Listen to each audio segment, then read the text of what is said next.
Hello everyone, Michael Jacobs here, answering a question I got in an email. A little video tip for you, a little video short idea on what should that club do from the top of the stroke to the impact with the ball. I mean, really that's what it all boils down to. How effectively a backswing need only be familiar. Backswing is going to look different for everyone. What's going to give me maximum pressure down towards that ball? So let's answer that. Number one on that backswing, I hope you all watch the Explosive Golf Show about the planes, the first Explosive Golf Show where we talked about the different angles and the lines. It's going to be a prerequisite for this video tip. The 4 lines, someone's going to start near that elbow line, work their way up to that turn shoulder line. Now, golfers could do this differently. Doesn't mean their swing is off plane like people would say. Samuel Snead, let's talk with one of the greatest players of all time. He made a sharp pivot first. So his stroke, he got up there and he made a sharp pivot where that club actually orbited around that elbow angle, around his waist, before his arms fleed up to that turn shoulder angle. That doesn't mean he was off the plane. That means the lines we're just using to reference, it was much more dynamic. He used an effective pivot to work that club around before his arms fleed. Golfers that you see today, a lot of them are doing a better job of blending their body pivot in conjunction with their arms fleeing up to that turn shoulder angle, turn shoulder line. So, back to my point here. From this turn shoulder attitude, which is probably one of the best, at least best for performance, to get at least above that turn right shoulder, get your hands above there. At start down, what I'm doing is we have a couple of options, and they're called delivery paths. Delivery paths of the hands, club, and this back shoulder. So here we go. 3 we talk about at our golf school. We've narrowed it down to 3. We're going to give you the definitions here of 3 possible delivery paths to that ball. Number 1 would be a straight delivery, which is always the easiest route. A straight delivery of that right shoulder, hands, and sweet spot towards the ball as my body opens, like we talked about in that first Explosive Golf Show. You must watch that. And a gradual descent of that club from that turn shoulder line to either that elbow line or somewhere in between. Now, there have been a couple of good players who do one shift up to that turn shoulder line and then come right down that turn shoulder line and stay on that turn shoulder line. But most of your golfers are having a gradual shift from that turn shoulder line to somewhere in between the elbow and the turn shoulder line.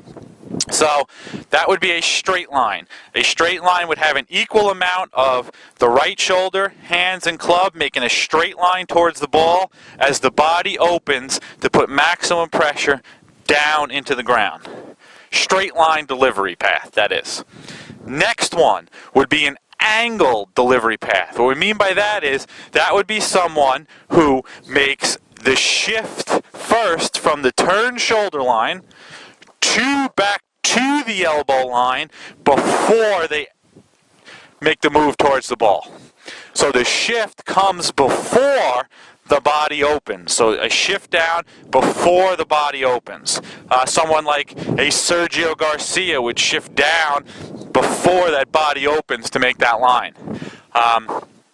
So to sum it up for you here, we can have someone who is making a straight line with the right shoulder, hands, and club as the body opens. That would be a straight line delivery. An angle delivery would be someone who shifts down before the body opens. And the third would be a circle delivery. What the heck is a circle delivery? Well, a circle delivery is someone who would bring the club down very wide with their hands, and their hands and club and shoulder would make a very large circle. I think modern golf instruction has called that an early release, casting. And what that is from the top of the stroke in that right turn shoulder attitude, the hands, club and shoulder start working their way away from the body, and they're making a circle delivery towards the ball. Now, obviously, that's going to give you the least amount of power. Have there been players, can you play that way? Sure you can. But that is going to be deleting all of these stored up angles that we have in a circle approach towards the ball. Might not be a bad idea as you get, around the green, if you really want to dampen that impact with the ball, is to feel yourself have a little more of a circle type delivery towards the ball. I like to use that around the greens to dampen that impact so I can get some floaters on the green that stop. Let's talk about the straight line delivery, because I think that's what everybody is going to be working on. So those 4 lines we talked about: hands, elbow, right turn shoulder, square shoulder. Those are the 4 lines that we use, 4 planes, whatever you want to call it. From that elbow or just above that waist, near that elbow line, shifting up to that right turn shoulder. Then at that start down, right shoulder, hands, club, make a straight line towards the ball. If I'm going to use that straight line delivery, I need an equal amount of body opening to give me that sound impact, to hit a straight shot and to keep a straight plane line, a straight line on the ground, not bend the target line.